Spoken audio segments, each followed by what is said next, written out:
Namaku Ratna, usiaku 26 tahun. Kalau kamu menemukan cerita ini di berandamu, aku cuma minta satu hal sebelum lanjut mendengarkan. Tolong dengarkan sampai akhir, dan kalau kisahku pernah menyentuh sudut hidupmu yang paling sunyi, jangan lupa tekan tombol suka atau subscribe, supaya aku tahu aku tidak bicara sendirian. Aku tidak pernah membayangkan hidupku akan berjalan sejauh ini. Dulu, aku hanya perempuan biasa dari keluarga sederhana, tumbuh di lingkungan kampung pinggir kota, tempat semua orang saling kenal, saling menyapa, tapi juga saling menghakimi diam-diam. Sejak kecil aku diajarkan untuk patuh, menunduk, dan tidak banyak bertanya.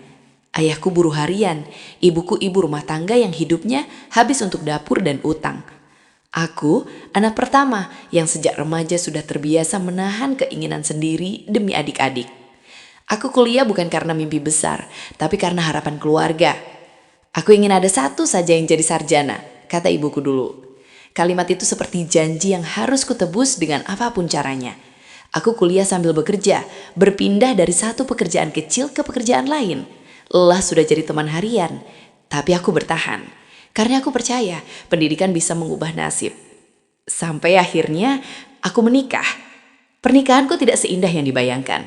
Suamiku yang dulu terlihat bertanggung jawab, perlahan berubah setelah kami tinggal serumah. Pekerjaannya tidak menentu, emosinya mudah naik, dan aku yang akhirnya harus kembali menahan segalanya. Saat ekonomi rumah tangga mulai goyah, cinta pun ikut terkikis. Kami sering diam dalam satu ruangan, seperti dua orang asing yang kebetulan berbagi atap. Lingkungan tempat kami tinggal juga tidak ramah. Tetangga suka bertanya hal-hal yang menusuk, seolah hidup orang lain adalah hiburan. Kok suaminya jarang kelihatan kerja? Atau, Ratna kok sering pulang malam? Aku tersenyum, padahal dadaku penuh sesak. Dan pada satu titik, pernikahanku runtuh tanpa suara. Aku menjadi janda di usia yang masih muda, tanpa rumah tangga, tanpa pegangan, hanya dengan sisa cicilan dan tatapan kasihan orang-orang sekitar. Aku kembali kuliah, berharap gelar bisa jadi pintu keluar dari semua ini. Di kampus itulah aku mengenal beliau. Seorang dosen, usianya sekitar 40 tahunan, berwibawa, dihormati, suaranya tenang, tutur katanya rapi. Awalnya, beliau hanya dosen pembimbing yang terlihat peduli. Ia sering memanggilku ke ruangannya, menanyakan progres, menawarkan bantuan. Aku merasa diperhatikan, bukan sebagai perempuan, tapi sebagai mahasiswa yang tertinggal dan butuh dorongan. Masalahnya, hidupku sedang rapuh. Tagihan menumpuk, ibuku sakit-sakitan, adikku butuh biaya sekolah, dan status jandaku membuatku selalu merasa diawasi.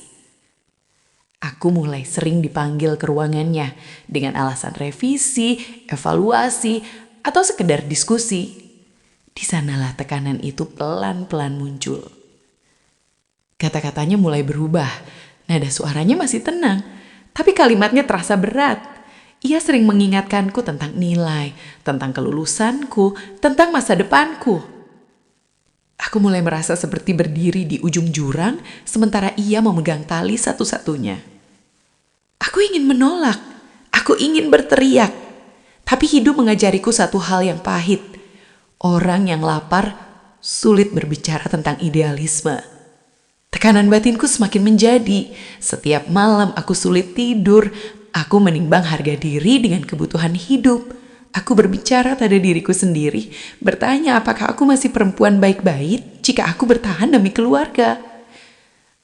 Aku tidak mencari kenikmatan, aku hanya mencari jalan keluar. Dan pada hari itu, aku menyerah. Aku tidak akan menceritakan detailnya. Cukup tahu, pintu ruangan itu tertutup. Tangannya bergerak dari atas ke bawah dengan sikap seolah itu wajar. Aku diam, tubuhku kaku, pikiranku kosong. Seperti dua orang yang menanam sesuatu di tanah yang tidak seharusnya digarap bersama.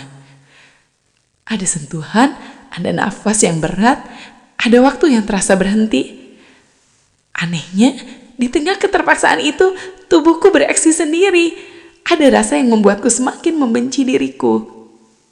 Setelahnya, aku pulang dengan langkah gontai. Aku mandi lama, seolah air bisa menghapus keputusan yang sudah terjadi. Aku tidak menangis keras-keras. Aku hanya duduk diam, memeluk lutut, dan bertanya pada cermin, ini harga hidupku sekarang? Hari-hari berikutnya berjalan seperti biasa, tapi aku tidak sama.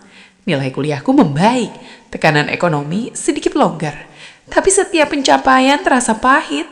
Aku tahu apa yang kutukar untuk itu. Aku tidak bangga. Aku juga tidak ingin dibenarkan. Aku hanya ingin jujur. Banyak orang melihat perempuan seperti aku dan berkata, pasti menikmati.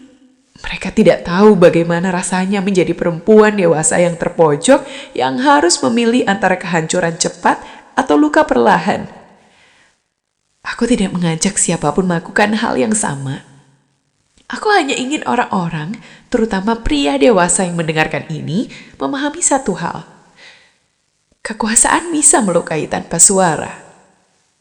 Hari ini, aku masih hidup. Aku masih berjalan. Aku masih membawa cerita ini sendirian.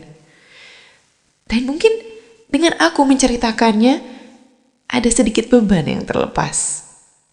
Kalau kamu masih di sini sampai akhir, terima kasih sudah mendengarkan tanpa menghakimi. Kalau kisah ini membuatmu berpikir lebih dalam tentang hidup, jangan lupa dukung channel ini.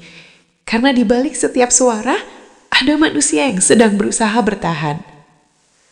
Aku Ratna, dan ini adalah bagian hidupku yang paling sunyi.